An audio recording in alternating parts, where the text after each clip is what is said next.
El título ya lo indica, mi trabajo, mi labor de divulgación se centran en el mundo de la energía y mi conferencia va a intentar mostrar los aspectos de interrelación entre el cambio climático, un gran problema que tenemos, el de la energía, otro gran problema que tenemos. Son problemas que podríamos considerar trenzados. Y hay quien también añadiría otra E, la de la economía, para que sea ya una trenza verdadera de tres. Sin embargo, yo de economía no voy a hablar nada o prácticamente nada, entre otras cosas porque ya hay mucha gente mucho más autorizada que yo y muchas más voces que se alzan para defender si se puede hacer negocio o no en un nuevo modelo que se avecina, sin duda, en el que la energía va a cambiar de perfil. Y el medio ambiente también, ojalá poco. Aquí tenemos la conferencia y lo primero es poner en contexto. Poner en contexto el tema del que vamos a hablar.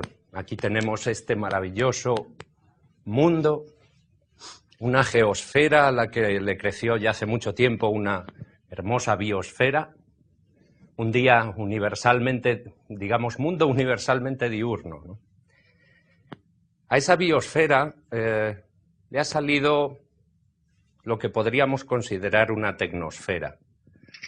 En el mundo de noche, el aspecto de nuestro planeta azul cambia a lo que podríamos considerar que es un planeta árbol de Navidad, casi, ya que estamos en temporada.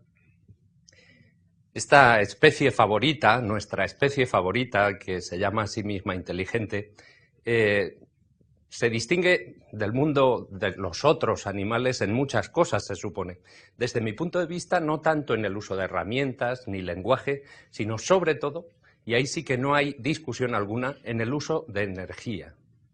Usamos como ninguna otra especie energía para mantener una especie de superorganismo, podríamos llamar, que gasta cantidades ingentes de energía. Es algo parecido a lo que pasa en el mundo biológico. Cualquier sistema podríamos llamarlo vivo, entre comillas, literal o virtualmente, necesita energía para mantenerse estructurado. Sin energía las cosas decaen, no hay vida, no hay sociedad. De la misma manera que un sistema vivo, un sistema biológico como una célula o esta mitocondria celular que tenemos aquí, usa energía para mantener un metabolismo con una serie de funciones que están aquí listadas, nuestra sociedad, que podría considerarse ese tremendo superorganismo, usa energía para funciones que en realidad tienen bastante paralelismo. Comunicación, defensa. Esta energía de lo biológico se conoce como energía somática y, por contra, a la energía necesaria para mantener esa sociedad viva, estructurada, en orden, la conocemos como energía exosomática. Es la energía que produce esta luz, pero también la del avión que me ha traído aquí, también la que se usó para fabricar esta moqueta, toda. ¿Y cómo se comparan? Esa es una buena pregunta. Aquí tenemos una gráfica muy ilustrativa en este sentido. Vemos cómo evoluciona el gasto social de energía en función del tipo de sociedad en el que se vive. En una sociedad primitiva, donde no hay funciones sociales, pues el gasto energético vienen a ser 2.000 kilocalorías por persona y día. Bueno, suena aproximadamente correcto, ¿verdad? Si lo ponen a uno en dieta es 1.500 o 1.000 kilocalorías al día. A medida que la sociedad se va haciendo más y más compleja, vemos que el gasto energético aumenta. Hay un gran salto aquí, en la revolución industrial.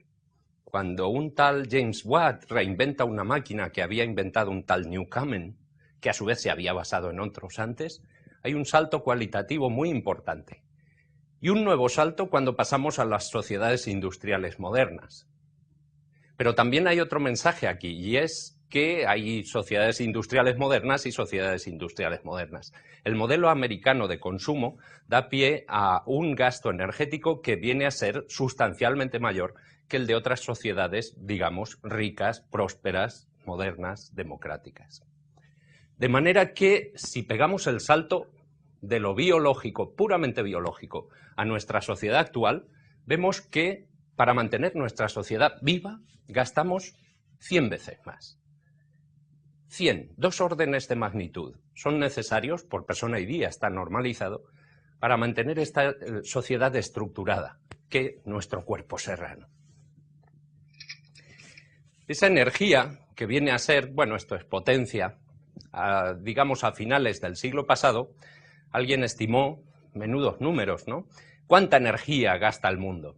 12 teravatios. Buah, mucho, muchísimos vatios.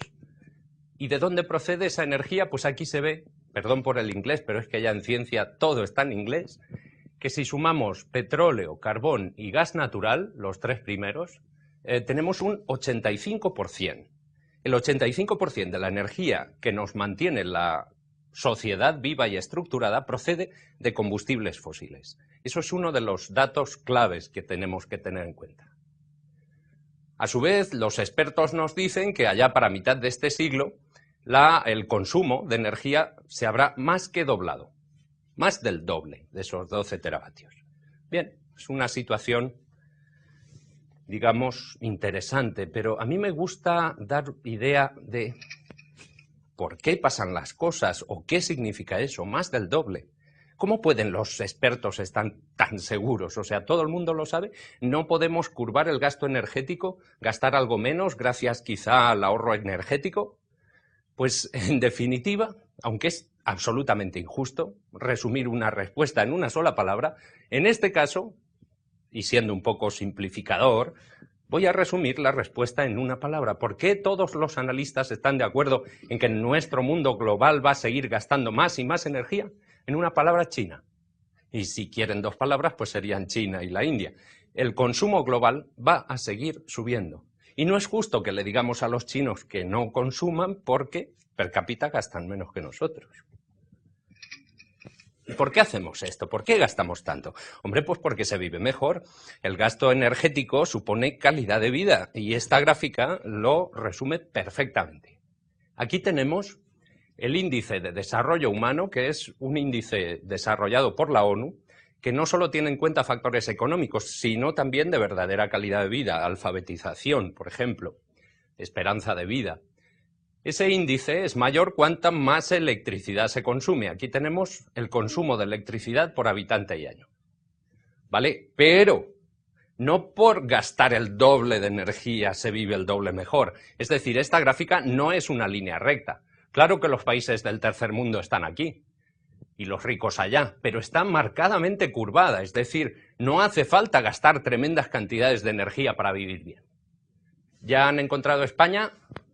Spain. Por una vez parece que estemos en el sitio adecuado de la gráfica. Dices, hombre, bueno, ya era hora. Siempre somos los malos de la película.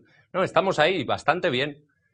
Bastante bien, pero por desgracia no deberíamos ser muy autoindulgentes, porque la razón por la que Spain está ahí tiene más que ver con que nos hemos incorporado mal y tarde a la sociedad de bienestar de los países desarrollados, mucho más que con el hecho de que seamos eficientes y ahorradores energéticamente, créanme. ¿De dónde sale toda esa energía? Parece una pregunta redundante porque acabo de decir 85% de combustibles fósiles. Pero la pregunta aquí viene en el fondo. ¿En el fondo de dónde sale? Pues del sol. Toda la energía que nos mantiene sale del sol. Y no porque usemos mucha energía solar ni paneles fotovoltaicos, que son marginalmente visibles en nuestra sociedad, sino porque, en definitiva, ¿qué es el carbón sino sol en conserva? El carbón son restos vegetales parcialmente descompuestos de unos helechos gigantescos que vivieron en el Carbonífero, de ahí el nombre, pues nada menos que hace 300 millones de años. El Sol tuvo a bien brillar durante 65 millonazos de años, 65 millones de años, para producir materia vegetal que después de descomponerse pudiera dar un combustible que los chicos de Watt en adelante pudieran usar para su propio beneficio. El carbón es sol en conserva y lo mismo se puede decir del petróleo. En este caso no son restos vegetales, son microorganismos marinos, pero da igual. En definitiva, sol en conserva arcaico, sol arcaico en conserva. Estamos viviendo a costa del mundo de hace millones de años. El gas natural junto con el petróleo y la biomasa la he pintado en verde porque es lo mismo, pero estamos quemando o usando materia vegetal que hace poco que creció y por tanto fijó CO2 hace poco y por tanto la consideramos renovable. Es un ciclo sostenible.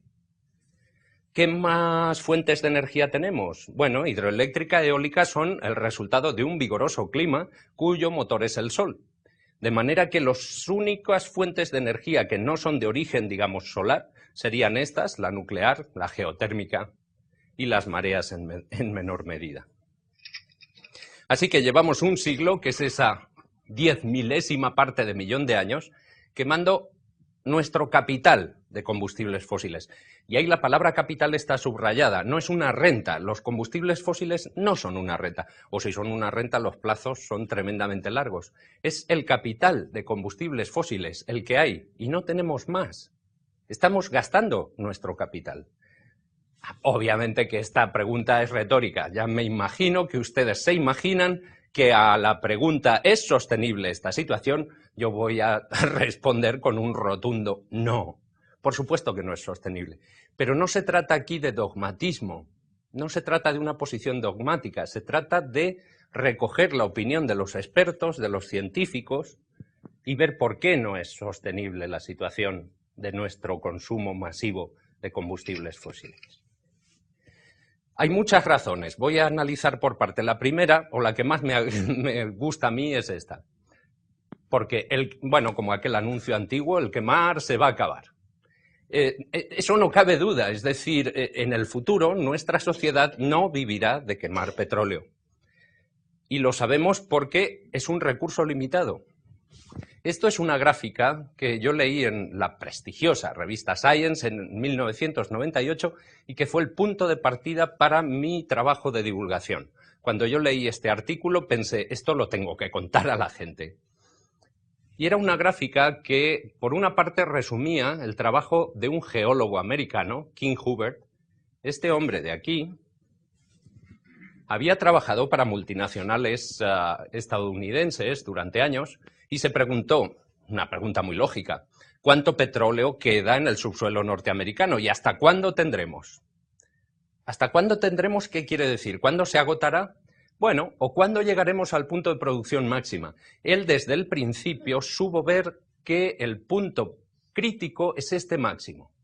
Hizo su modelito muy sencillo y predijo que el petróleo norteamericano, excluyendo Alaska, por cierto, tocaría techo allá para 1970. Esta predicción la hizo en los años 50, cuando los americanos lo último que querían oír era ese tipo de preguntas. Lo que estaban buscando era un coche más grande que el del vecino de al lado. Tiempos de desarrollismo. Esa predicción pasó totalmente desapercibida en la sociedad y luego, sin embargo, la historia le dio la razón. La predicción es la línea fina y los datos históricos tocaron techo exactamente cuando él dijo y el petróleo norteamericano no ha hecho más que decrecer. Que es la razón por la que los norteamericanos se van a buscarlo a otros sitios, por las buenas o por las malas. Después, muchos años después, una serie de seguidores de este hombre, Campbell y Lagerrer, entre otros, se hicieron la misma pregunta acerca del petróleo mundial. Bueno, y a nivel mundial, ¿cuánto petróleo hay? ¿Cuándo tocaremos techo? Y esta es su predicción. No importa cuándo se agotará. Cuando alguien les diga, esto del petróleo, queda petróleo para hasta final de siglo. Eso es cierto, pero es una falacia. Cuando le digan esto, ya, pueden estar ante un ignorante o ante un demagogo, que no sé qué es peor. El punto clave es este pico, el punto de producción máxima. Según el modelo de Hubert, todo recurso limitado sigue este tipo de gráfica, con cierto ruido, el que sea necesario, pero una gráfica de tipo gaussiana, no estadística, pero de tipo campana de Gauss, simétrica. Y basándose en este súper simple modelo, que puede tener sus más y sus menos, hay que reconocerlo, esta gente viene a decir que el punto de producción máxima es, bueno, pues como ya. La verdad es que con los precios del petróleo que hay, uno se pregunta, yo no sé responder, ¿Por qué? Pues porque para estimar verdaderamente bien ese punto haría falta saber cuánto petróleo hay en el mundo, cuánto hay en total, cuánto es el área de la gaussiana. Eso no lo sabemos, entre otras cosas porque habría que ir a nuestro primo Saúd y decirle: primo Saúd, ¿tú cuánto petróleo crees que te queda debajo de tu estratégico subsuelo? Y no creo que nos lo dijera, ni las multinacionales tampoco. Así que es una gran incógnita y eso ha dado pie a que a esta gente se les llame los pesimistas, porque dicen que el punto de producción máxima está allá. Luego están los optimistas. Esto es la Agencia Norteamericana de la Energía, que dice: hombre, sí, que el punto de producción máxima, pero que no es para tanto, que va a ser en el 2020, 30, 37, por ahí, 40. A ver, señores, yo tengo un hijo de 15 años y yo quiero que viva en una sociedad al menos tan buena como la mía. Para mí, que sea, ya sería malo desde luego, pero que sea en el 2037 me da igual. Mi mensaje es: tendríamos que estar ahora haciendo lo indecible para sentar las bases para inventar la energía de mi hijo, la energía que va a permitir que la siguiente generación viva bien. Es decir, ven cómo es un problema trenzado. No solo el medio ambiente se nos va a pique o se deteriora, en el peor o mejor de los casos, sino que la energía está empezando a poner presión en nuestra sociedad. Da igual que el punto sea este o aquel. Deberíamos tomar medidas ya, por pura responsabilidad, por puro egoísmo. Aparte, estos que se consideran los optimistas, bueno, tienen algún punto a favor, pero muchos en contra. Esta gráfica, que cuando la ve uno es devastadora, muestra el número de nuevos yacimientos descubiertos cada año que ha ido pasando. Esas son las predicciones. Vemos que se han ido descubriendo nuevos yacimientos y más, pero que la cosa tocó techo allá por los años 60. Desde los años 60, los yacimientos nuevos que se han descubierto cada año han sido menos y menos, hasta llegar al principio de este siglo. Que haya algo de ruido aquí y que se descubra uno, pues bueno, puede ser que haya ruido y para arriba y para abajo, pero el petróleo barato tiene los días contados. Me dirán: pero si ya no está barato. Está barato, está tan barato como para malgastarlo como siempre hemos hecho. ¿Y las predicciones? ¿Qué me dicen de las predicciones? Estos son otros expertos. Yo por eso ya no digo que soy un experto en energía. Yo no quiero ni ser experto en energía ni nada. Yo comparto con ustedes lo que leo, lo que pienso, lo que digiero. Voy a compartir esto, las predicciones del precio del petróleo que hace la misma agencia de antes, los optimistas. Ya se va a ver que son optimistas, porque cada año sacan un International Energy Outlook anual en el que predicen el precio del petróleo. Este es el del 2004, que curiosamente era un año en el que la guerra de Irak ya estaba en marcha. Predijeron que después de esta histórica subida, oscilaciones, pues aquí subiría un poco, bajaría y se estabilizaría en torno a $25 el barril. Ay, señor, qué risa. Pasó un año e hicieron otra predicción. Dijeron: hombre, sí, no, a 25 pues va a ser que no.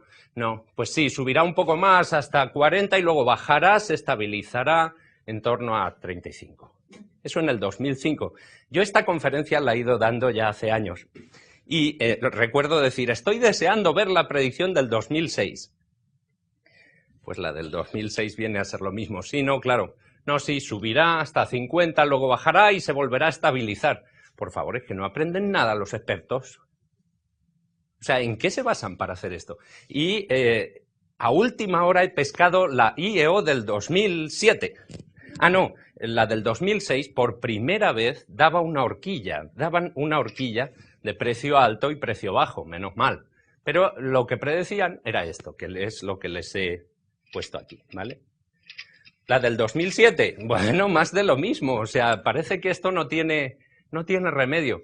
¿Saben a qué precio está el petróleo? El petróleo se salió ya hace rato de esta escala, esto es $70 el barril, está a 90 ahora. Así que estas predicciones hay que tomárselas con mucha cautela, incluso las que yo haga. Mi punto no es predecir lo que va a pasar, yo no tengo una bola de cristal como Rappel. Rappel puede decirles certidumbres falsas, y yo tengo malas noticias, tengo incertidumbres verdaderas. El caso es que en lugar de predicciones digo lo que es de sentido común. Ahora toca planificar el futuro, ahora toca trabajar en ello. Y yo el primero, claro que por eso trabajo en estos temas y no por otros. Aquí también hicieron lo de la horquilla. Esta gráfica ha sido el perfil, el secreto, la clave de nuestro éxito económico. Un siglo de petróleo barato. Siempre ha sido más barato sacar petróleo debajo de las piedras que aprender a usar la energía solar, por ejemplo. Siempre ha estado barato. Ya ha dejado de estar barato. En términos relativos, en dólares, digamos, relativos, y ya muy pronto en términos absolutos. Esa es la primera razón por la que la situación no es sostenible. No lo va a ser. Vamos a cambiar, queramos o no. Pero además hay otras razones que tienen que ver con el medio ambiente. Y como esto ya se ha hablado más, la gente conoce mejor el tema del medio ambiente, la problemática, pues yo voy a entrar mínimamente, nada, un par de imágenes. El aumento del CO2 estacional en el observatorio de Mauna Loa, una gráfica clásica que me disculpo porque es bastante antigua, pero en fin, ya saben ustedes que esto sigue y sigue porque ahora Al Gore lo dice y por lo menos la gente se entera. Los científicos llevamos diciendo eso, pero mucho antes de Al Gore. Y me hace gracia, algún colega me dijo al ver mi libro, ¿qué, que te has subido al carro de Al Gore? Y digo, yo no me he subido a ningún carro, llevamos diciendo esto cantidad de tiempo. Sin embargo, tengo que decir, si una figura con un perfil tan notorio como Gore viene y lo dice, yo lo aplaudo. Lo aplaudo porque necesitamos voces, y voces muy potentes. Así que me parece estupendo que Al Gore se haya subido al carro del medio ambiente. Y esta pues es una de las clásicas también, aquella que se va con la grúa hasta correlación entre CO2 y temperatura.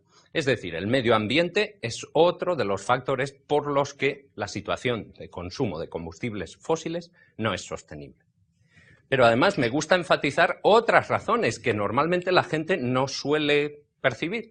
Y son, por ejemplo, pues la cantidad de cosas que podemos hacer en lugar de quemar el petróleo. Podemos hacer polímeros y plásticos, pigmentos, pinturas, productos farmacéuticos, pavimentos, pistas de tenis. Y esta es solo la lista de las que empiezan por P. Todo el abecedario tenemos a nuestra disposición para fabricar productos útiles con el petróleo. Es una materia prima excepcional, muy buena. De manera que yo suelo decir que quemar nuestro capital de petróleo es como quemar los muebles de la casa. La casa de nuestros hijos, de hecho, la que le queremos dejar en herencia. Y, por supuesto, está el tema de la contaminación. Muchas contaminaciones, la ambiental, bien conocida, la acústica, oye, a mí me molesta especialmente, pero también lo que yo llamo contaminación social, porque para mí las guerras del petróleo, que es como yo creo que se conocerán a la guerra aquella de Kuwait, ¿era? Ah, sí, Kuwait, 91. Y la de Irak, son las guerras, o serán las guerras del petróleo, pues para mí no son más que contaminación social derivada de nuestra avidez occidental, digamos, por los combustibles fósiles y el petróleo muy en particular. ¿Es posible otro modelo energético?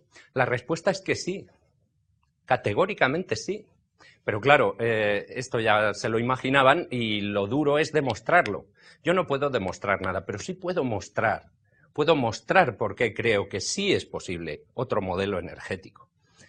Y la mejor forma de mostrar es con perspectiva histórica. Cuando uno hace un análisis histórico, ve que otros cambios han tenido lugar a lo largo de la historia. Por ejemplo, cuesta pensar, pero yo me imagino, a mí me cuesta imaginarlo, pero seguramente que Einstein en 1905, cuando escribía sus manuscritos de la relatividad especial, no lo hacía con una bombilla eléctrica, no creo. Lo haría con un quinqué si era de noche. Porque nuestros abuelos y bisabuelos, para los más jóvenes, hace 100 años, se iluminaban la casa con combustibles fósiles. Este es un anuncio de una revista real de 1898. ¿Por qué? Porque no había alternativa. Pobrecicos míos, no tenían otra cosa mejor. ¿Cuándo se inventó la gran idea? La idea por antonomasia, la bombilla. La bombilla incandescente. Esto hemos dicho que era 1898. ¿Y esto cuándo se inventó? En 1879, mucho antes. Pero las cosas no pasan de un día para otro, no pasan de un año para otro, pasan lentamente y con muchos requerimientos.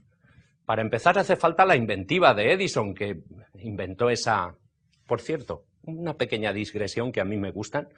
Todo el mundo conocemos a Edison, y parece que la invención de esto sea una cosa del científico aislado con una mano atada a la espalda, pero no es así. Hay todo un equipo detrás y hay otra gente inventando lo mismo. Por ejemplo, en el Reino Unido saben y en el resto del mundo ignoramos que este hombre, Joseph Swan, que murió Sir Joseph Swan, porque era británico, había inventado lo mismo un año antes. El mundo estaba maduro para esto.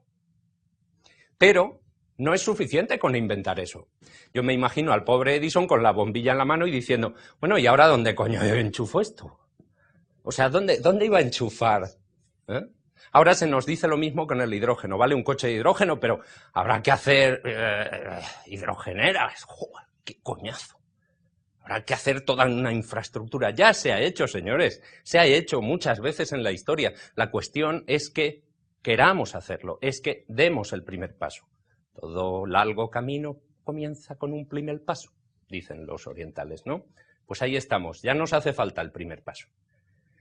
Pues sí, esta es una historia, la historia de la ciencia, que muestra, no demuestra nada, pero muestra que cambiar es posible. Y es lento y es dificultoso, pero es posible.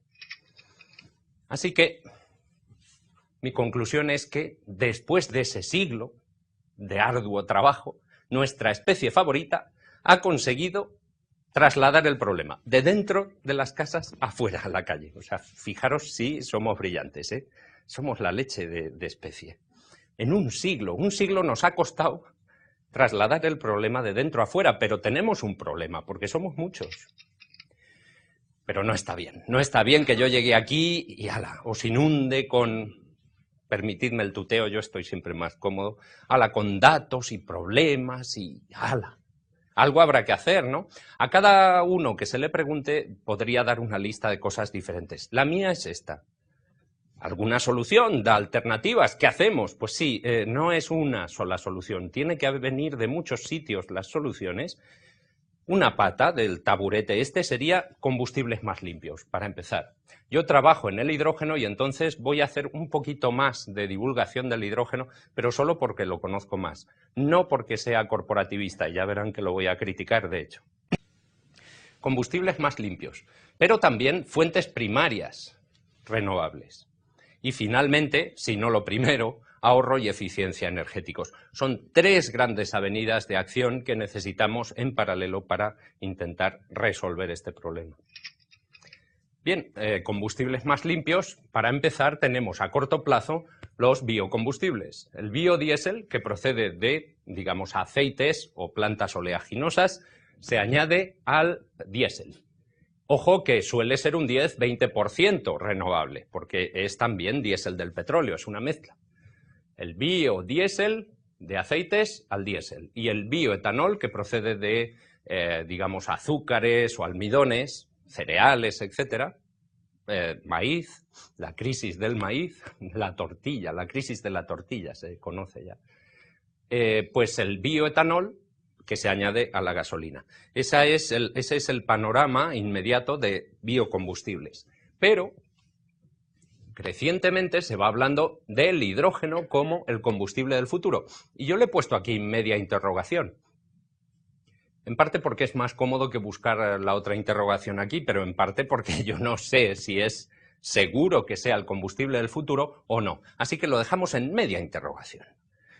Ojo que hay datos para pensar que sí que lo será. Esta es una noticia del... Bueno, se lee horrible, pero es El País de 2005 y hablaba de Honda presenta en Europa la segunda generación de su coche de hidrógeno. Este no era un prototipo, no es un prototipo, es algo que se vendía, se iba a vender, mejor dicho. Eso sí, en Japón y California. ¿Por qué en esos dos sitios? Porque tienen regulaciones que lo hacen posible. Pero es un coche de hidrógeno. ¿Dónde cargarán de hidrógeno? Esto del hidrógeno no es combustión. Se basa en pilas de combustible y dices, pues será combustión. Pues no. Esto es lo que es combustión. Para producir energía eléctrica en una central térmica, se toma la energía química del combustible, digamos carbono, petróleo o gas natural mejor, se quema y a través de energía térmica que se convierte en mecánica, luego por inducción en eléctrica. En un motor de coche la cosa empieza en la gasolina o el diésel y acaba aquí, en energía mecánica. En ambos casos, el proceso es térmico y esos procesos térmicos están intrínsecamente limitados, son poco eficientes, son alrededor de un 20, 25, 20, 15, 20% de eficiencia. De todo lo que podría dar la gasolina, le sacamos solo un 20%. Y no es porque no sepamos hacerlo mejor, es intrínsecamente limitado. El proceso no se puede extraer más que eso. Las pilas de combustible son un atajo. No son motores, no son un pájaro, no son un avión, ni Superman. Son un reactor electroquímico. Y ese reactor convierte directamente la energía química en eléctrica. Directamente. A través de la maravilla de la electroquímica. En lugar de gasolina o diésel usamos hidrógeno o metanol. Hay diversos combustibles. El más paradigmático, el ejemplo número 1 es el hidrógeno, que cuando se combina sin quemarse con el oxígeno produce agua y energía. Parece un proceso limpio. En definitiva, ese atajo nos permite entre el doble y el triple de eficiencia frente a procesos convencionales. Es decir, el hidrógeno es una gran promesa, la gran esperanza blanca, por una parte, porque es limpio, me dicen, luego veremos a ver, y por otra, porque es un proceso mucho más eficiente. Pero claro, un proceso muy caro, ¿no? Efectivamente. ¿Y esto cuándo se inventó? Pues nada menos que en 1839. Este circunspecto señor, que además era abogado, era un científico aficionado, descubrió que hidrógeno y oxígeno en una celda electroquímica producían electricidad. Pero hace un montón de tiempo. ¿Cómo es que esto no es negocio? ¿Quién dice que no es negocio? Que sí, hombre, que sí. Tiene su nicho ecológico. El hidrógeno es negocio. Hay compañías, qué casualidad que son norteamericanas, que hacen negocio vendiendo pilas de combustible a la NASA. Las pilas de combustible son comerciales, para según qué. Por ejemplo, en el transbordador espacial hay, en la Estación Espacial Internacional hay. Claro, pero es porque es en el espacio. Claro, pues sí, es porque es en el espacio. ¿Por qué? ¿Por qué en el espacio las pilas de hidrógeno? Yo suelo decir, remedando otra vieja película, porque en el espacio nadie puede oír tus gritos. ¿Y qué quiero decir con esto? Pues quiero decir que si uno pusiera en el espacio lo que usamos en la Tierra... A ver, yo tengo un sitio de estos de artesanía popular, en el mercadillo, y tengo una bombilla. No tengo enchufe. ¿Cómo alimento la bombilla? Hay una cosa que hace y es un generador que gasta combustibles fósiles y me sirve de metáfora perfecta para entender que ese es el proceso que usamos también con esta electricidad. Pero ahí está todo junto. El ruido, la peste y la electricidad. Pues si metes un propopó de estos, básicamente que asfixias a los astronautas. Tampoco cabe la energía nuclear aquí. Aquí, de repente, en un sistema cerrado como la Estación Espacial Internacional, a nadie se le ocurre poner algo que no sea cíclico, reciclable, sostenible, todo cerrado porque nada entra ni sale de ahí. Sol, panel solar, electricidad. Si la usas bien, si no, con este electrolizador haces hidrógeno y oxígeno que te permiten guardarla, almacenarla. Cuando la necesitas, pila de combustible, bingo, electricidad. Todo cerradito y se produce agua, por cierto. Nada entra, nada sale. Bueno, ya va siendo hora, yo creo que ya nos estamos empezando a dar cuenta de que la Tierra también es un sistema cerrado, nada entra, nada sale, hay lo que hay. Y hasta ahora no era problema. Pero claro, somos tantos y nos gusta tanto reproducirnos, que no me digáis que no, nos gusta tanto reproducirnos que ya vamos por 6.500 milloncejos y estamos empezando a ser un peso relativo, notable, en el ecosistema global de la Tierra. Pero sí, es un sistema cerrado y vamos a tener que empezar a plantearnos si no debemos hacer sistemas energéticos sostenibles, cíclicos, nada entra, nada sale, todo se recicla. A mí me gusta enfatizar en este punto que Grove no trabajaba para resolver ni problemas del tráfico que tenemos ahora, ni llevar a la gente al espacio. Trabajaba por el puro placer del conocimiento. Y es gracias a eso, a gente que trabaja en cosas que en principio no sirven para nada. Cosas que no sirven para nada porque él no busca utilidad. Es gracias a esa gente a la que después tenemos que agradecer los inventos y las aplicaciones. Es muy normal. Y no es que no hubiera problemas de tráfico en aquella época. Aquí tenemos un problema de tráfico. De mucho antes, 1710. Esta es otra digresión. Me gusta hacer digresiones, es que se aprende mucho. Tienen que ser controladas. Luego tienes que bajar de la rama otra vez al tronco, pues si no es un desastre. Pero sirve. Yo con esta, cuando doy conferencias en institutos y tal, animo a los chavales, bueno, en realidad a todo el mundo le viene bien, ¿no?, a visitar los museos. Esta maravilla de obra, a mí el tema me fascina. O sea, ahí tenemos un problema de tráfico.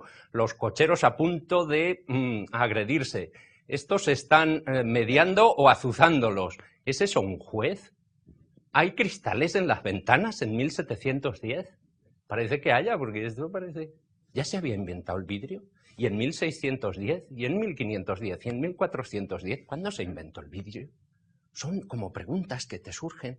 Y luego otras preguntas fundamentales, como ¿cómo demonios cabe la cofia en ese carruaje? En fin, de todo, todas las preguntas valen. Lo importante es hacerse preguntas. Es hacerse preguntas. Y los científicos, bueno, no se nos da muy mal. Lo que se nos da muy mal es contarle a la gente las preguntas que nos hemos hecho y lo que hemos averiguado y lo que hemos deducido. Bueno, según la teoría de tal, somos un desastre comunicativo completo. Yo llevo muchos años trabajando en corregirlo. Pues sí, había problemas de tráfico, había. Y de verdad, en la época de Grove, 1870, este es el Támesis, la catedral de St. Paul, y ya tenemos la revolución industrial en marcha y el tráfico aquí es un caos. Compiten la locomotora con los peatones, carruajes, vivos y muertos y ganado. O sea, el problema del tráfico ya existía, pero gracias a esa gente, pues a lo mejor podemos usar su descubrimiento, su invento como base para resolver nuestros problemas de tráfico. Este es el Honda FCX 2005 de hidrógeno, que efectivamente aquí tiene mejor pinta que en el periódico ese. Y existe, pero además del transporte, las pilas de hidrógeno pueden ser también una pieza clave en un modelo energético y económico muy diferente. Me refiero a la generación de electricidad en sí misma. Hasta ahora, gracias a descubrimientos de pequeños genios desconocidos como Tesla, que se aliaron con grandes genios financieros muy conocidos como Westinghouse. Tesla, ¿alguien ha oído hablar de Tesla? No. Westinghouse, sí, la lavadora, bueno, y la turbina, y el espacio, y muchas otras cosas. Pues gracias a eso tenemos electricidad que se genera remotamente, muy lejos, y se trae en unos cables así a modo de hilos de tender la ropa, perdiendo solo un 7% de eficiencia, y tenemos la generación lejos y el consumo cerca. Es el modelo diferente del que planteó Edison, por cierto. Pero eso daría para otra conferencia entera y no me voy a meter. En lo que sí que me voy a meter es que hay otro posible modelo que se conoce como generación distribuida. Es decir, en lugar de una gran compañía generando electricidad allí y vendiéndola, hay pequeños núcleos, un hospital, un ayuntamiento, no sé qué, que generan su propia electricidad, digamos paneles solares, y usan la pila de combustible, digamos, para generar hidrógeno y gastar hidrógeno de forma reversible, como en la Estación Espacial Internacional. Es huelga decir, obviamente, que es un cambio de modelo radical en el que los usuarios y consumidores de electricidad podríamos pasar a ser a nuestra vez productores. Eso requiere grandes decisiones políticas. Además de esas dos grandes líneas de aplicación está la pequeña línea de aplicación. Una pila de combustible, en este caso de metanol, no de hidrógeno, puede alimentar a ese Toshiba pues durante 20 horas, mucho más que una batería de litio. Así que ahí andan los científicos, tecnólogos, ingenieros desarrollando todo eso. Bueno, pues ya está, ¡hala, me voy! Ya he resuelto los problemas del mundo. He dicho antes que yo trabajo en esto del hidrógeno, pero odio vender motos. Y entonces lo que hago es decir las cosas como son. Y ahora voy a hacer una crítica. Porque ¿el hidrógeno será la panacea? Pues no va a ser la panacea. No tenemos panacea, por cierto. Eso es parte del mensaje que quiero que os llevéis a casa de esta conferencia. A ver, es que a veces mis colegas, incluso los más bien intencionados, yo los veo vender unas motos que no toca. El hidrógeno se vende como energía silenciosa, limpia, fuente abundante de energía, que a veces a mí me ponen los pelos de punta pensando en el móvil perpetuo, cuando dicen inagotable. Si de abundante se pasa a inagotable ya, uff. ¿Y por qué dicen esto? A ver, silenciosa, pues sí, no tiene partes móviles y es silenciosa, como un panel solar, ¿eh? Mucho más silencioso que esto, vale. Es silenciosa, es limpia, abundante. Hombre, abundante, a ver, vamos a ver. Abundante quiere decirse que, fíjate, ahí tenemos el agua del mar para, bueno, sacar hidrógeno a punta pala. Pero el hidrógeno que está ahí en el agua del mar no es el que nos vale. Necesitamos hidrógeno gas, H2. Y lo que tenemos ahí es H2O. Claro. Es que es eso, precisamente, esa es la clave del uso del hidrógeno. El hidrógeno es un vector energético, es una forma de tener materia en estado energético activado para que luego nos dé la energía. Aquí no hay móviles perpetuos, aquí hay que poner energía para que luego la cosa te dé energía. Por cierto, siempre da menos de la que has puesto, en cualquier caso, en el hidrógeno y en la gasolina y en todo. Y finalmente es limpio. Bueno, es limpio, nos dicen, fíjate, la humanidad ha pasado de usar madera, carbón, petróleo, gas natural y cada vez el contenido de carbono es menor. Por unidad de energía cada vez producimos menos CO2 a medida que nos vamos a los combustibles menos sucios. En vez de más limpios voy a decir que el gas natural es menos sucio. Si pasamos al hidrógeno, pues ya está, ¡fla! Ya no tenemos CO2. Se acabó el problema y el medio ambiente resuelto. Pero a ver, señores, eso no es responsable. La pregunta es, pero es que el hidrógeno crece en los árboles. Pues no, a diferencia del oxígeno, que sí que crece en los árboles y nunca estaremos suficientemente agradecidos a la fotosíntesis por ello. No es necesario que el oxígeno crezca en los árboles, pero lo hace, hemos evolucionado así. El hidrógeno no, la otra mitad de la reacción, el hidrógeno no crece en los árboles. El hidrógeno no es una fuente primaria de energía, no lo sacamos de debajo de las piedras. Es lo que podríamos llamar un combustible secundario, un vector energético, una forma de almacenar energía. Y por tanto el hidrógeno será tan verde como lo sean las fuentes de energía primaria. Fuente de energía primaria, aquella que no ponemos energía para conseguirla. De momento, la práctica totalidad del hidrógeno generado en el mundo se hace así, mediante el reformado de gas natural, de metano. Es una reacción a alta temperatura que da hidrógeno, pero también CO2. Por tanto, de momento, el hidrógeno que podamos usar, que se usa para hidrogenar productos químicos, hacer margarinas, para hacer amoníaco, para muchas cosas, de momento pues tiene una etiqueta de CO2. Quiero ser crítico, pero también quiero reconocer que eso no lo invalida. Por ejemplo, incluso el hidrógeno hecho a partir de gas natural, por ejemplo aquí, contamina menos que un vehículo de combustión convencional. Incluso ese. Lo ideal sería pasar a un hidrógeno renovable que se haga mediante energía solar, por ejemplo. Y entonces sí sería limpio, entonces sí no produciría nada de CO2. Entonces vemos que la cosa es, bueno, sí, pero no, a ver, no nos pasemos. Desde luego es una gran promesa el hidrógeno, pero no está aislado en el mundo, no es un santo virginal aislado del resto del universo energético.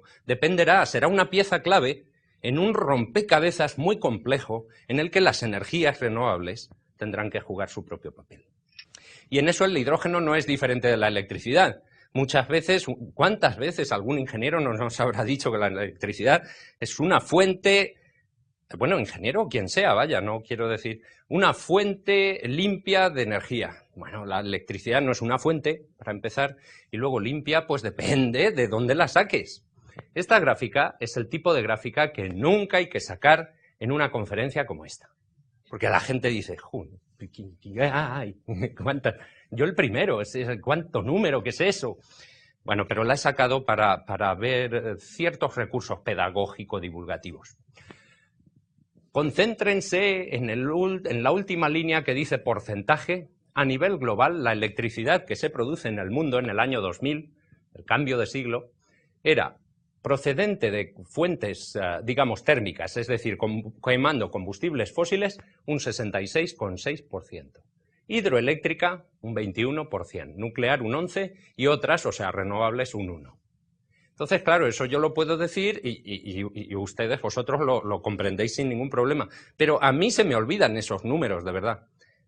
Pero yo cuando vi esto de 66,6, 2/3, hidroeléctrica 20%, un quinto, 2/3, un quinto, por Dios, un amante de la birra como yo, ¿cómo se iba a dejar pasar esta oportunidad? Esta forma de verlo hace que no se olvide. De cada litro de electricidad que se generó en el 2000 en el mundo, y seguimos igual, de cada litro de electricidad, 2/3 proceden de combustibles fósiles. La electricidad no es tan limpia como puede parecer. De la misma manera que el hidrógeno no es tan limpio, a no ser que lo hagamos limpiamente. Por ejemplo, con renovables, que es un dedalito. Eso es un dedalito, por cierto. Así que esto es lo primero, combustibles más limpios, pero yo creo que ya está clara la necesidad de que la cosa venga de fuentes primarias de energía renovables. Se buscan fuentes primarias de energía. Aquí el mensaje está también muy claro. No tenemos una alternativa al petróleo. Claro, por eso es por lo que los científicos venimos urgiendo a la necesidad imperiosa de buscarla, porque no existe la bala de plata. Esa famosa bala de plata que resuelve todos nuestros problemas no existe. Un ingenioso norteamericano dijo, bueno, no existe la bala de plata, pero podríamos decir que existe el perdigonazo de plata. Y tiene su cosa, porque en lugar de una única solución, nos quiere decir con eso de los perdigones, vamos a tener que echar mano de muchas pequeñas bolitas tipo perdigón para resolver el problema global. Entonces, en ese sentido, bueno, pues seguiremos usando fuentes convencionales, sin duda, pasando del petróleo al gas natural como combustible de transición. El metano, el gas natural, puede pasar de ser el, digamos, menos sucio de los combustibles sucios a pasar a ser el más sucio de los combustibles limpios, entre comillas, en pilas de combustible. La energía nuclear, que ahora se habla del renacimiento nuclear, la energía de fisión, la convencional nuclear, pues incluso como un mal menor, porque si el problema es tan grave, mejor hacemos usando lo que tenemos, porque la basura ya la vamos a tener. En mi opinión, yo no soy de la opinión, y esto es una opinión, de que la energía nuclear pueda representar la alternativa al petróleo. Se habla en esos términos y yo estoy convencido de que no. ¿De dónde tenemos que sacarla? Pues de fuentes renovables. Por ejemplo, energía solar. He puesto aquí fotovoltaica como un ejemplo, pero hay muchas energías solares, muchas. O energía de fusión, que también es nuclear, pero no contamina como la de fisión. Fijaros que todas tienen media interrogación. ¿Por qué? Porque no estamos preparados para que ninguna sea la solución. Ese es el mensaje negativo. Los críticos de la energía solar te dicen, no, hombre, pero si es que la energía solar no está madura, es muy poco eficiente. Cuando a mí me dicen eso, les digo siempre, muy poco eficiente, ¿cómo? ¿Cuánto de eficiente? Pues un 10, 15%. ¿Y me puedes decir cuánto es el 15% de gratis? El problema de la energía solar no es que sea poco eficiente, porque un motor de combustión es igual de poco eficiente. El problema es el precio. El problema es cuántos años me va a llevar a amortizar eso que he puesto en el tejado. Muchos años, porque el silicio solar ultra puro es muy caro. El problema es el precio, no la baja eficiencia. No sabemos extraerle al sol la energía de forma barata. Ese es nuestro reto. Ese es el reto en el que debería estar trabajando mucha más gente. Me centro en energías renovables y dentro de las renovables es un estudio de un colega americano, Nathan Lewis, la única que tiene un potencial práctico, digamos, verdaderamente al nivel de nuestros retos. Recordáis al principio de la conferencia dije que en 1991 12 teravatios. A mitad de siglo, ¿cuánto eran? 28 teravatios, más del doble, 28. La única que se pasa con creces en potencial, insisto y subrayo lo de potencial porque no hay otra cosa, es la solar, en sus múltiples variaciones. Solar térmica, fotovoltaica, termoeléctrica, calientas fluidos y eso mueve una turbina y tal. Hay muchas variedades y ya son prácticas. ¿Son más caras que el petróleo? Sí, bueno, no durante mucho tiempo, desde luego. Esta es otra manera de ponerlo.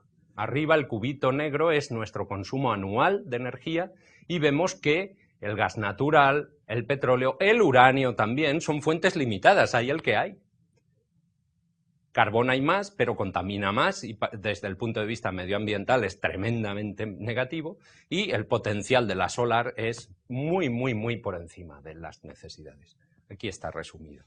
De manera que desde un punto de vista de un extraterrestre que se pasea por nuestro planeta y ve a ver cómo lo estamos haciendo, pues lo que es de sentido común es usar la energía solar, que al fin y al cabo es a la que le debemos nuestra vida y nuestra sociedad, como ha quedado demostrado antes, y aprender a usarla de forma eficiente y barata. Ese es nuestro reto principal. Este hombre, el mismo Nathan Lewis, hizo una evaluación así rapidita, un cálculo rápido, en el que estimaba que para suplir, digamos, para dar las necesidades de electricidad mundiales, serían suficientes con esa área. Es decir, no hace falta llenar África de paneles solares, ni España, ni... No, es una fracción relativamente factible, con paneles solares del 10% de eficiencia. Insisto, el problema es el precio. Y finalmente, aunque quizá debería serlo número uno, voy a hablar de ahorro y eficiencia energéticos. Juro que lo había corregido. Ahorro y eficiencia energéticos. Bueno, es que es lo más sencillo que se puede hacer. Empezar a apretarnos el cinturón, gastar menos. Esto es, la energía más limpia es la que no se consume. La más barata. Sí, claro, se dice pronto. Pero esto a ver, es un poco de sentido común. Yo vi una vez esto en unos pantalones vaqueros, y no hago propaganda, porque ahí no dice la marca, cuidado. Dije, pero esta situación no es sostenible, se nota que es, bueno, es como un ensayo de resistencia de materiales, pero bastante antiguo. Bastante antiguo. ¿Por qué sé que es antiguo? Bueno, primero porque lo dice aquí. Y luego, pues porque en un mundo sostenible el ensayo no se haría así, se haría así. ¿Por qué? Pues porque con la mitad de los sueldos, la mitad del pienso, sacas el mismo resultado. Esto, que parece una broma, resulta que las empresas llevan muchas décadas que lo saben, y la rebaja de costes, etcétera, viene a representar esta forma de hacer las cosas. Lo que parece que no hayamos conseguido es trasladar esa filosofía al ámbito doméstico, a nuestra casa. Y se nos aconseja insistentemente, pero yo en esto no voy a entrar porque es de dominio público. Apaga la luz, usa el transporte público, esto y lo otro. Eso está claro, yo lo doy por asumido personalmente. Un frigorífico de clase A, de alta eficiencia energética, frente a uno de tipo D, se rentabiliza en 3 años y medio, porque gasta menos. Esto lo dicen hasta en idiomas que para mí son exóticos y desconocidos. O sea que es universal. Pero en la cuestión de ahorro y eficiencia energética, a mí me gusta analizar otros factores, otros, que no son tan evidentes. Lo de apagar la luz y todo esto, yo creo que es perfectamente evidente, pero el problema del ahorro energético en nuestra sociedad es tremendamente complejo. No es solo apagar la luz. ¿Por qué? Lo resumo en 3 niveles de acción. Tenemos el primer nivel, luces encendidas y coches familiares, o sea, tanques, para ir a por los niños. A ver, yo soy el primer ecologista pecador, A ver, contadme como ecologista pecador, de verdad, nadie, quien esté libre de pecado, que tire la primera piedra. Pero haciendo el análisis a nivel social, eso no tiene sentido. Pero es solo un nivel, es el nivel consumo. Apago la luz, ahorro. Vale. Luego tenemos otro nivel que lo he, digamos, titulado de los cubiertos desechables a los móviles a la moda. Esto ya no es consumo directo, tiene más que ver con la cultura, con la moda. Y es la razón, por ejemplo, cubiertos desechables. Es muy caro energéticamente tirar a la basura el tenedor, el cuchillo, el plato, el vaso, después de comer y después de cada cena.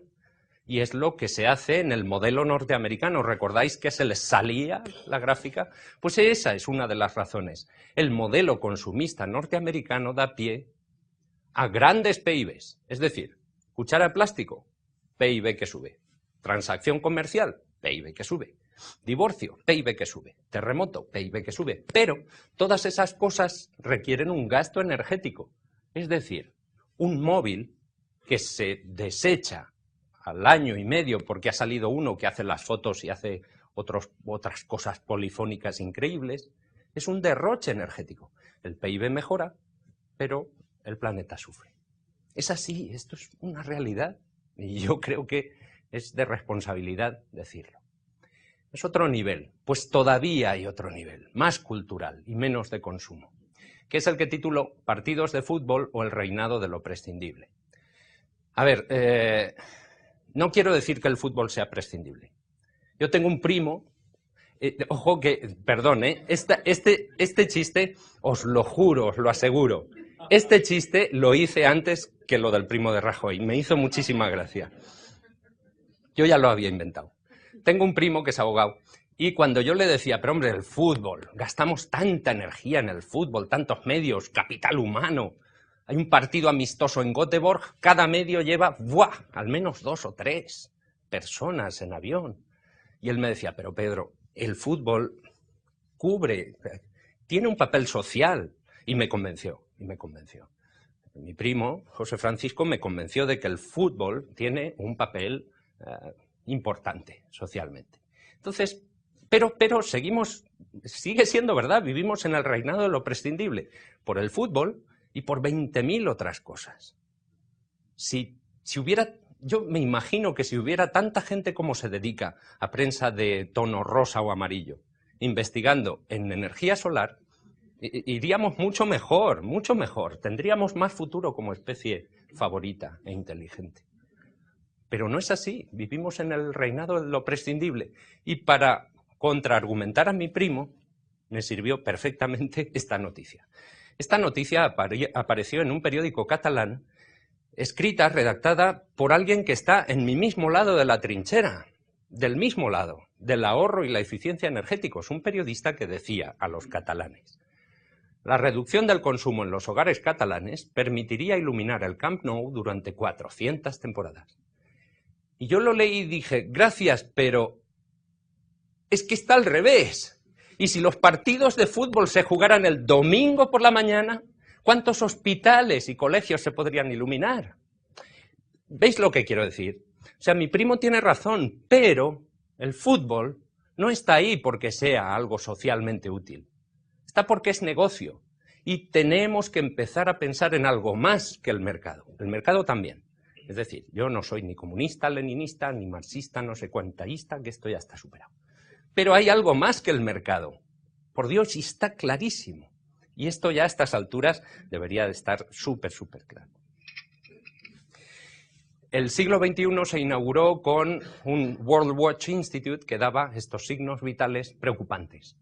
En 1999, más del 1% del PIB mundial se gasta millones de dólares. De los 10 grandes anunciantes, 4 eran empresas automovilísticas. No renunciamos al coche rápido a 200 por hora. Ahora en la zona metropolitana de Barcelona se quiere limitar a 80 para, digamos, contaminar menos y está siendo tremendamente complicado. Nos cuesta muchísimo cualquier pequeño paso para el gran camino. Muchísimo. 1998 fue el año más caluroso desde que se miden. Pero desde entonces resulta que, como sabéis, probablemente 2005 fue el segundo más caluroso, y 2003 el tercero, y 2002 el cuarto, y 2004 el quinto, y así. O sea, está claro lo del calentamiento, está claro que estamos echando a perder nuestro mundo. No, según Lovelock, Gaia sobrevivirá. Estamos echando a perder nuestra sociedad. Nuestra sociedad, que yo amo mucho, por cierto. Merece nuestro mundo mejores líderes, en definitiva, menos miopes. Yo veo a los líderes, especialmente algunos, especialmente con miopía de futuro.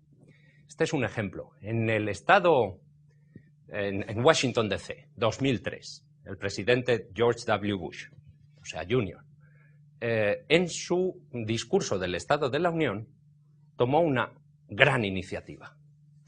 Dijo que iba a usar 1.200 millones de dólares, en americano 1.2 billion dollars, que ya sabéis que los billones allí son los miles de millones, en empujar, favorecer la economía del hidrógeno, la investigación y la ingeniería. Aunque eso se fuera en su mayor parte a la industria de Detroit, pues me parecería muy bien, es mucha pasta. Ya querría yo que a nivel europeo, español, catalán, el que fuese, mis líderes dedicaran la parte proporcional por habitante al hidrógeno. No es así. Esto es mucha pasta, ¿eh? Más que en Europa. 1.200 millones de dólares.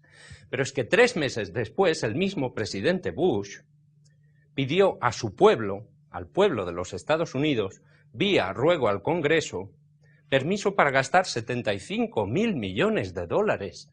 ¿Adivináis en qué?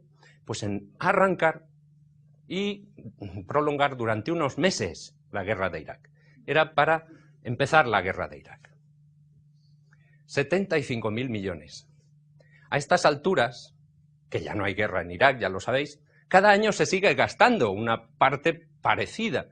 Y los republicanos dicen que se lleva gastado 500.000 millones y los demócratas que 1 billón, billón europeo, no americano, porque hay costes que no han tenido en cuenta. No entro en eso.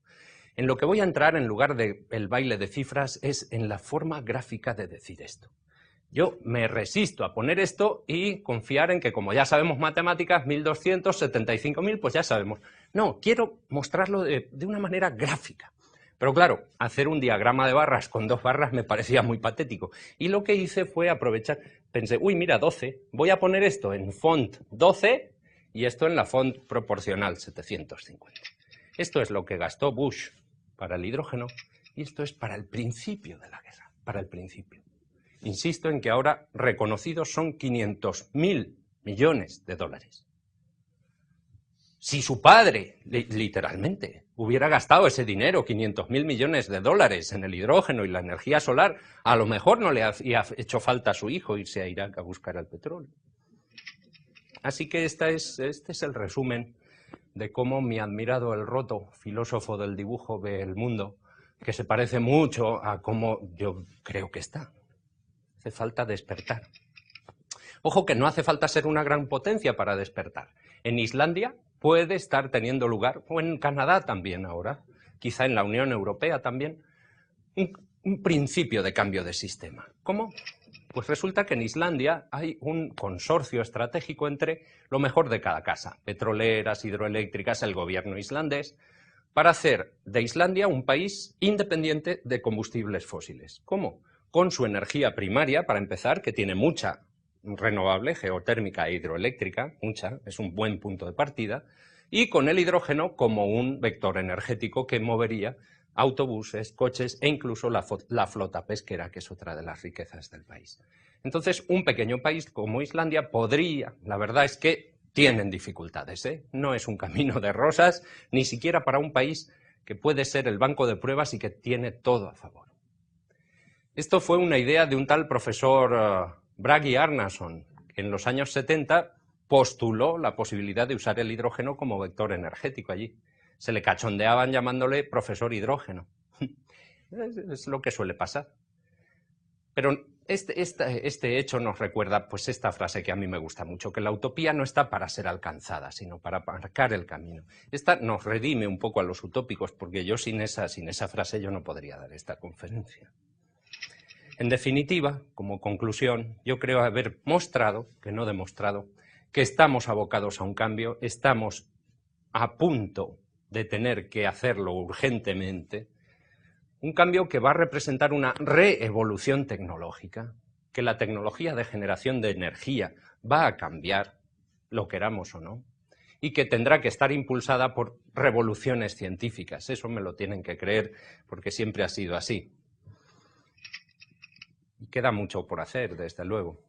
Pero voy a compartir con todos vosotros un poema, que está en catalán, pero os lo traduzco, que cuando lo leí es de Miquel Martí i Pol, que murió en el 2004, creo, no me acuerdo, hace unos años.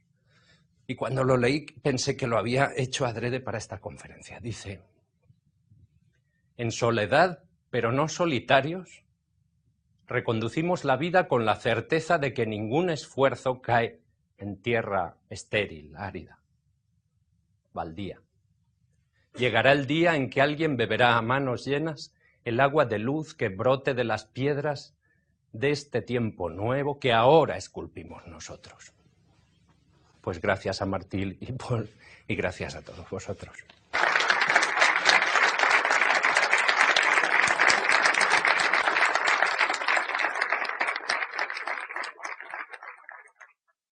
...1.500 o 1.000 kilocalorías al día. A medida que la sociedad se va haciendo más y más compleja, vemos que el gasto energético aumenta.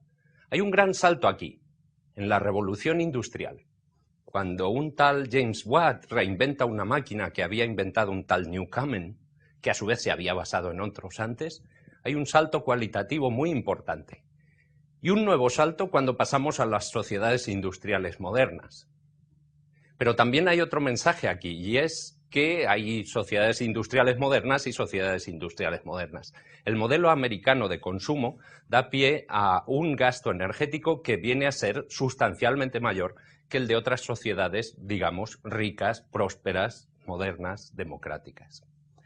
De manera que si pegamos el salto de lo biológico, puramente biológico, a nuestra sociedad actual, vemos que para mantener nuestra sociedad viva gastamos 100 veces más. 100, 2 órdenes de magnitud, son necesarios por persona y día, está normalizado, para mantener esta sociedad estructurada, que nuestro cuerpo serrano. Esa energía que viene a ser, bueno, esto es potencia, digamos a finales del siglo pasado, alguien estimó, menudos números, ¿no? ¿Cuánta energía gasta el mundo? 12 teravatios. ¡Buah! Mucho, muchísimos vatios. ¿Y de dónde procede esa energía? Pues aquí se ve, perdón por el inglés, pero es que ya en ciencia todo está en inglés, que si sumamos petróleo, carbón y gas natural, los tres primeros, tenemos un 85%. El 85% de la energía que nos mantiene la sociedad viva y estructurada procede de combustibles fósiles. Eso es uno de los datos claves que tenemos que tener en cuenta. A su vez, los expertos nos dicen que allá para mitad de este siglo el consumo de energía se habrá más que doblado.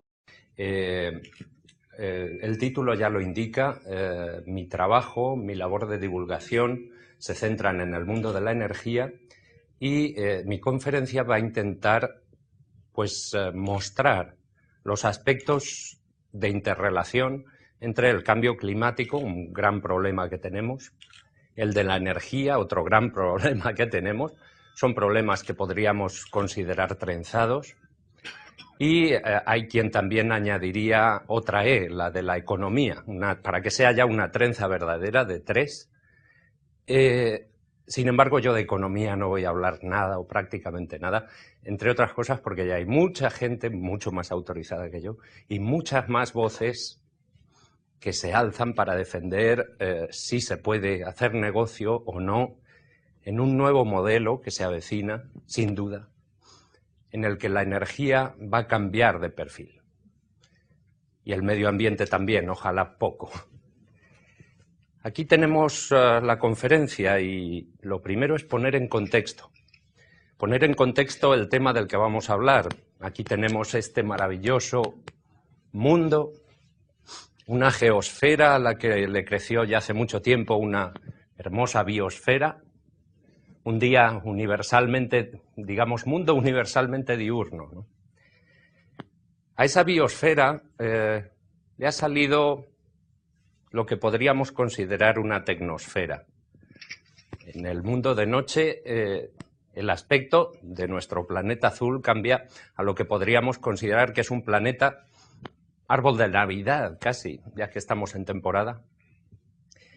Esta especie favorita, nuestra especie favorita, que se llama a sí misma inteligente, se distingue del mundo de los otros animales en muchas cosas, se supone. Desde mi punto de vista, no tan siempre somos los malos de la película.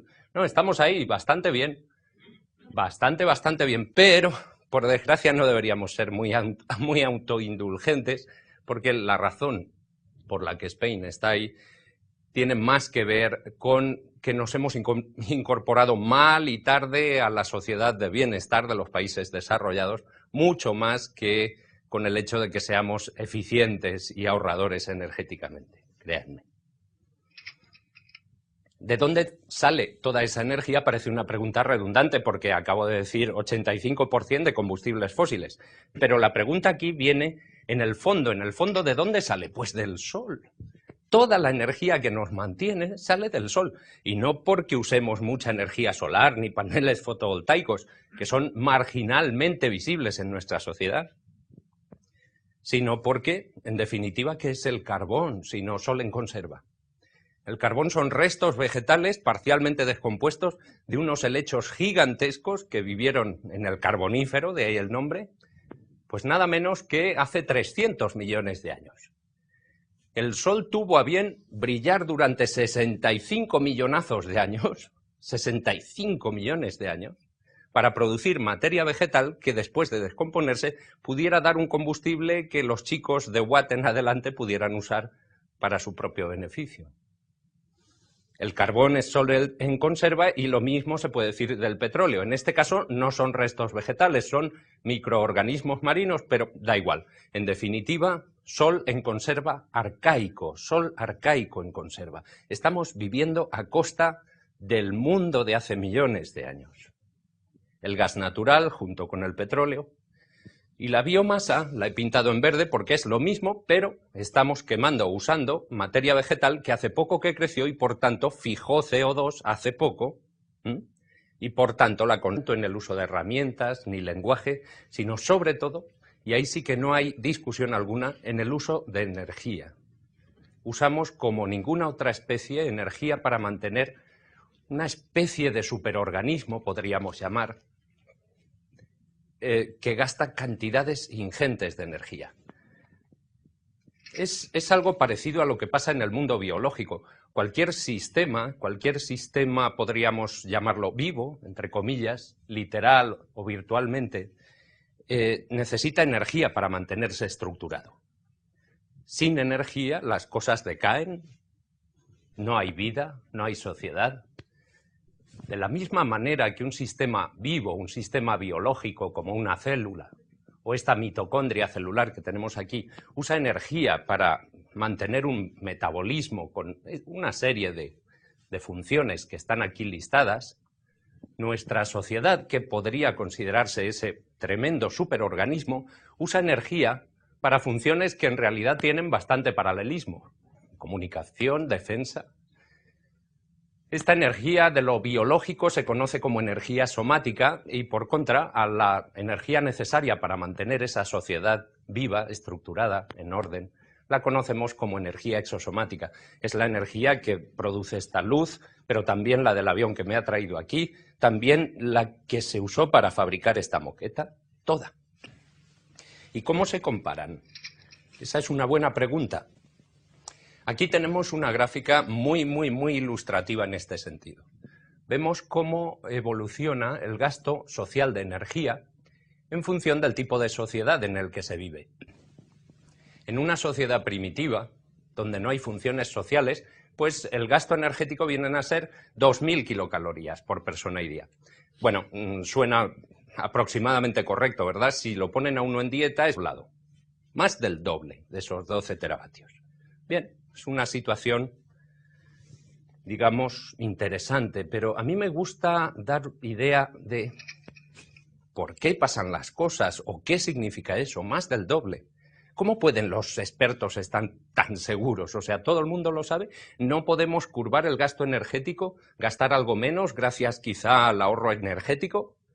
Pues, en definitiva, aunque es absolutamente injusto resumir una respuesta en una sola palabra, en este caso, y siendo un poco simplificador, voy a resumir la respuesta en una palabra. ¿Por qué todos los analistas están de acuerdo en que nuestro mundo global va a seguir gastando más y más energía? En una palabra: China. Y si quieren dos palabras, pues serían China y la India. El consumo global va a seguir subiendo. Y no es justo que le digamos a los chinos que no consuman porque per cápita gastan menos que nosotros. ¿Por qué hacemos esto? ¿Por qué gastamos tanto? Hombre, pues porque se vive mejor. El gasto energético supone calidad de vida y esta gráfica lo resume perfectamente. Aquí tenemos el índice de desarrollo humano, que es un índice desarrollado por la ONU, que no solo tiene en cuenta factores económicos, sino también de verdadera calidad de vida, alfabetización, por ejemplo, esperanza de vida. Ese índice es mayor cuanta más electricidad se consume. Aquí tenemos el consumo de electricidad por habitante y año, ¿vale? Pero no por gastar el doble de energía se vive el doble mejor. Es decir, esta gráfica no es una línea recta. Claro que los países del tercer mundo están aquí y los ricos allá, pero está marcadamente curvada. Es decir, no hace falta gastar tremendas cantidades de energía para vivir bien. ¿Ya han encontrado España? Spain. Por una vez parece que estemos en el sitio adecuado de la gráfica. Dices, hombre, bueno, ya era hora. Siempre